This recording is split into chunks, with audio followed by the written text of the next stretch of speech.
Welcome guys to the channel. If you already subscribed, thank you very much. Your support is gratefully received. If you're new to the channel and you fancy subscribing, hit the button.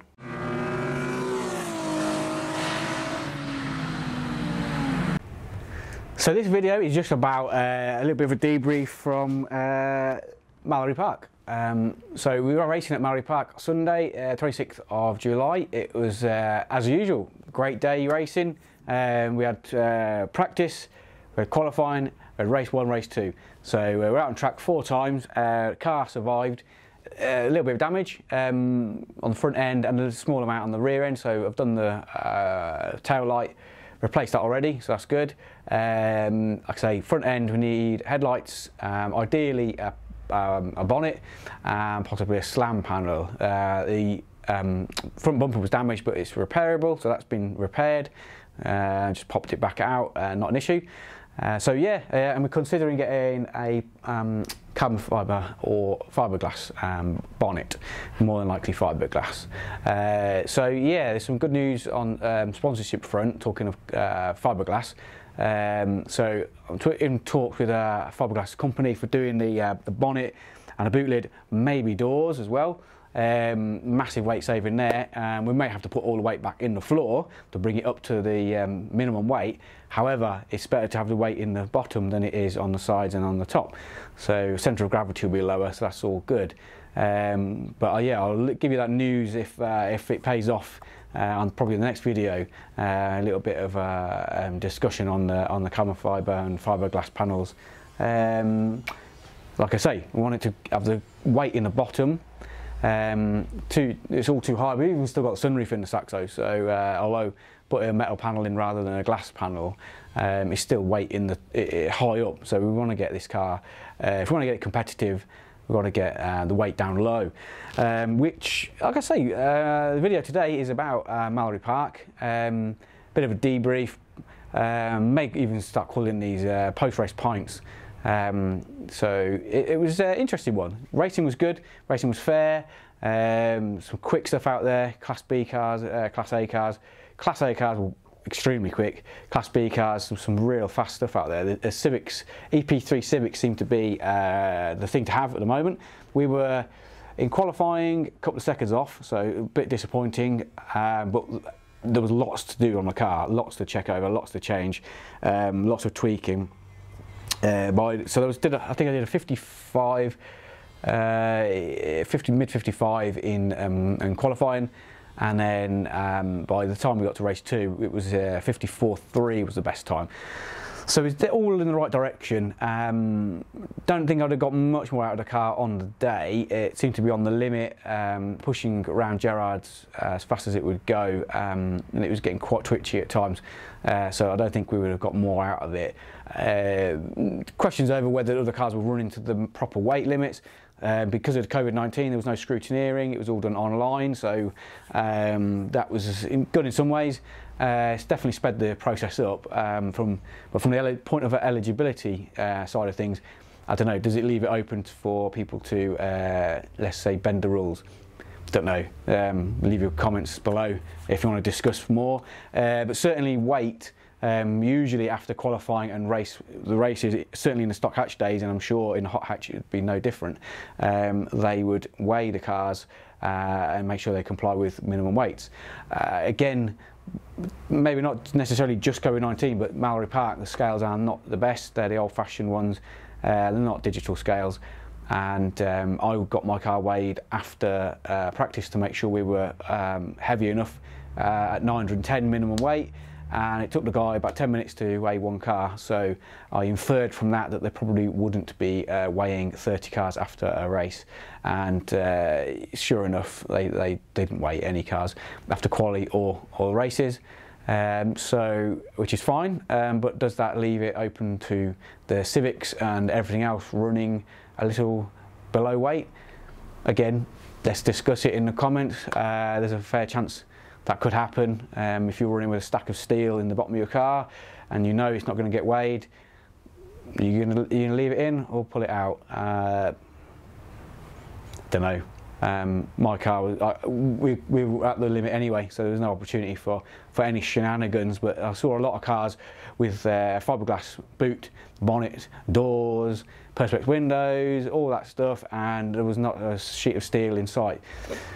So I don't know. Anyway, don't want to be sour grapes. We'll see how we get on at Silverstone. Hopefully they'll weigh the cars there, and that'll sort it out.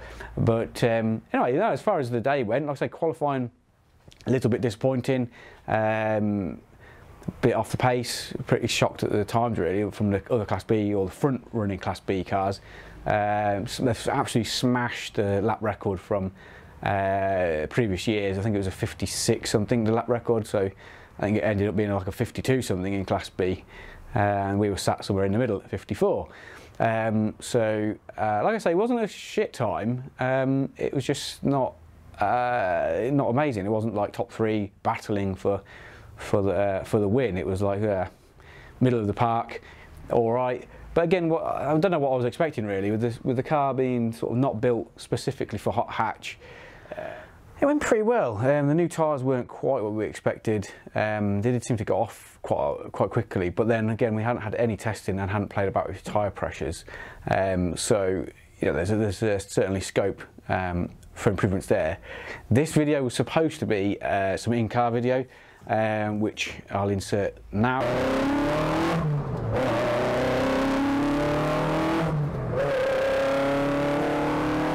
And as you can see, it's not great because the sun strip is obscuring the view. So massive apologies for that.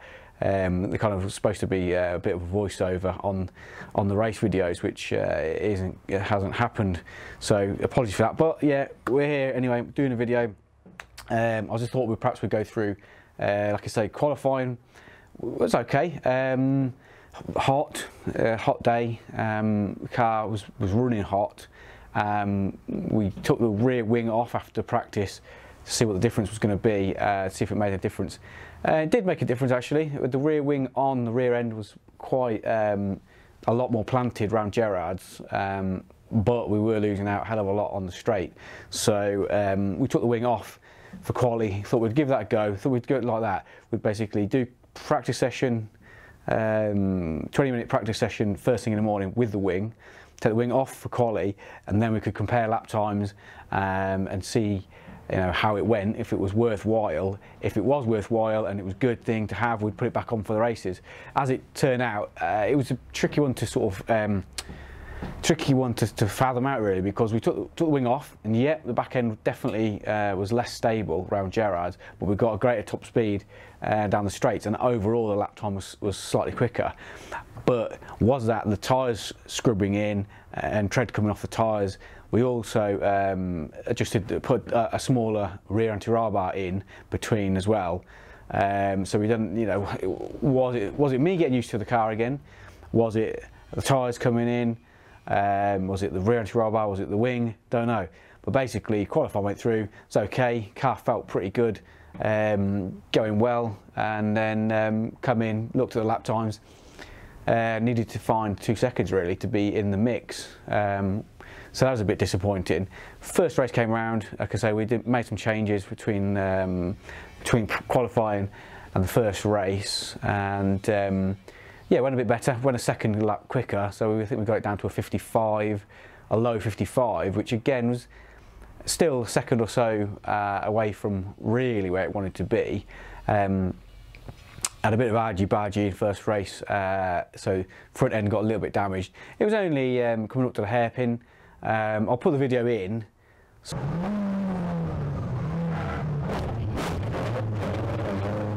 Get out!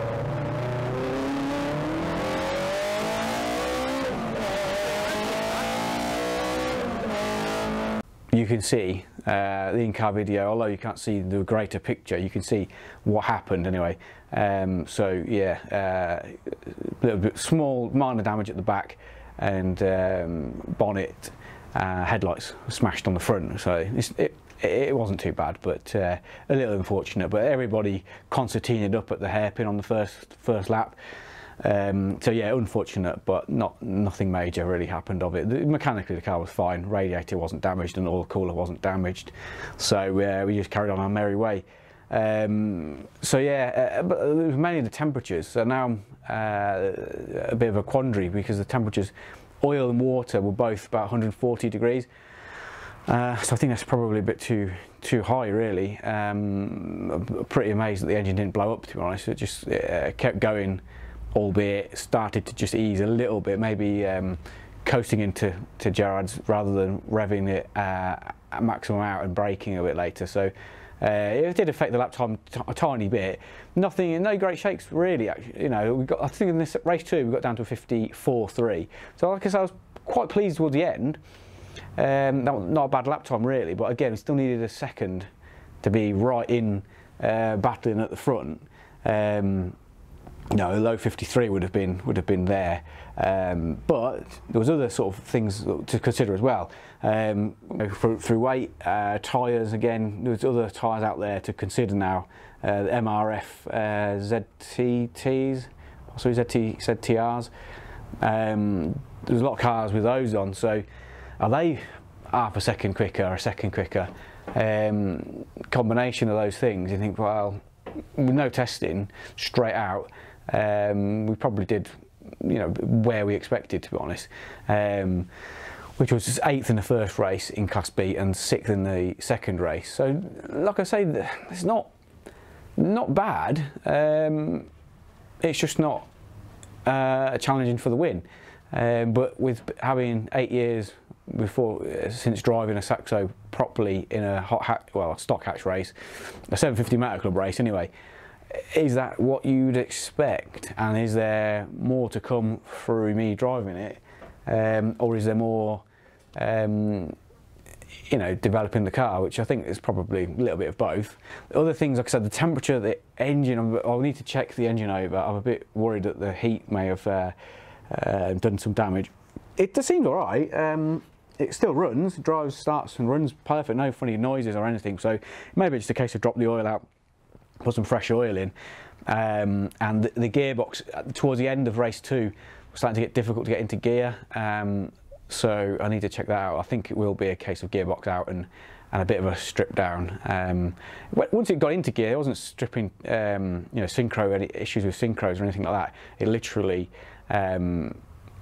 it was just difficult to get into gear. Like, I thought it was a linkage to begin with, but I think it's some kind of selector issue. So that's the only annoying job to do, is to get the gearbox out and the casing open, see what's going on in there. It seems to have freed off, annoyingly, got off the trailer, and the gear linkage seems to have improved. But I don't want to take any chances, because I'm sure that something's happened to it. But on the point of the temperatures, I was thinking about exhaust wrap. So if you come with me, I'll show you. So yeah, we've got that nice meaty exhaust manifold sitting there, and look at the proximity to the radiator. So yeah, I mean, that's not going to help. So I'm going to get some exhaust wrap ordered, wrap the exhaust. It's one job to do. Gearbox out, and gears selectors investigated. So we've got some fiberglass headlamp panels now, so we ain't going to bother with headlights. We'll just put the fiberglass panels there coming anyway. I've ordered them, and then it's a case of, do we change this bonnet, this heavy Mark II bonnet, for a fiberglass offering? I mean, yeah, it does look rough, don't get me wrong, but it probably would race another day with a bit of tweaking. You know, sort that out. Yeah, so that's kind of the update really. It was an interesting race. It's difficult to know really whether, you know, what the crack was. It was obviously fun. It was good to be back out. Enjoyed it. Good bunch of guys to race with. Good to see Billy Boy, William Hornsey, in his rally. He was doing well in Class C. So yeah, it's just, my quandary is, do we persevere with the Saxo, or do we just go for the Civic, which obviously, but I've got a Civic sat there, but it's all the old Reddies, so if I wanted to run the Saxo for Silverstone, it's a case of putting it back together and a bit of tinkering, and hopefully you know, with some wrap on the exhaust and the coolant flush and all that, and a bit of a check over, the engine will be alright, and the gearbox is okay. And then we just run the tyres. They're scrubbed down a little bit more now. If we can see the amount of material on the tyres, we can't really I'll show you. Come on, let's have a look. So yeah, you know, there's still quite a lot of material. Well, I have a lot of rubber there, so they may improve further. Bit more time, bit more tyres, tread scrubbed off. So yeah, you know, we might improve further. The only thing is, the next one's Silverstone. So if we were struggling on the straights at Mallory, then there's a fair chance we're going to struggle on the straights at Silverstone. So, but I think it's worth giving the Saxo another go. I'm almost talking myself into it now. It's like, well, you know, we can do a few bits between now and then, try and improve it. The whole idea of doing Mallory, get back into the racing, was to sort of give it a go and see what issues crop up, and then we can sort of develop further. So it's like, yeah, it's okay. Obviously you always want more, so but as a first go back in, 8th and a 6th, a few obviously fell off during the race in Class B, so it'll be interesting where we end up in the championship, but as it stands, and then perhaps go to Silverstone, give it one more crack with the Saxo. Perhaps if we can get it lighter, if we can get some fiberglass bits in time, and then consider using the Civic for Snetterton and the final Silverstone race. So I think I've pretty much convinced myself that is the way to go. So yeah, we'll see. But anyway, there's jobs to do first. Get this thing back on the road. Get this thing back in one piece and squared up. Like I say, the main thing is that bloody engine and gearbox, because I don't want to have hassles with that. So yeah, that's it really. Like I say, thanks for subscribing. If you've already subscribed, thank you. I can't get across how much I appreciate the subscription. And if you're new and you've watched this far, thank you very much, and we'll see you on the next video.